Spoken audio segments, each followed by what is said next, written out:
చతుర్దశి నాడు మాత్రం అష్టభుజాదేవి సన్నిధానంలో నవార్ణ మంత్రాన్ని అంటే ఓం ఐం హ్రీం క్లీం చాముండాయి విచ్చే అనే మంత్రాన్ని జపం చేసినటువంటి వాళ్ళకి అమ్మ ఏదో రూపంలో దర్శనమిస్తుంది.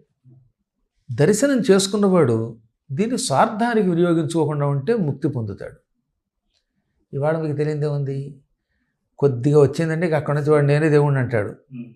ఈ మానవుడికి దగ్గర ఉన్న పెద్ద బలహీనత ఏంటంటే 4 రోజులు జపం చేశాక ఏదో కొద్దిగా శక్తి వచ్చిందనుకోండి, ఇక ఎక్కడి నుంచి వీడో పీఠం, నేనే దేవుణ్ణి, అన్నీ వదిలిపెట్టి ఆ దేవుణ్ణి వద్దు అన్నీ జపం చేయి అంటాడు. దానివల్ల తాత్కాలికంగా ధనం వస్తుంది, కీర్తి వస్తుంది, చివరికి పతనం వస్తుంది.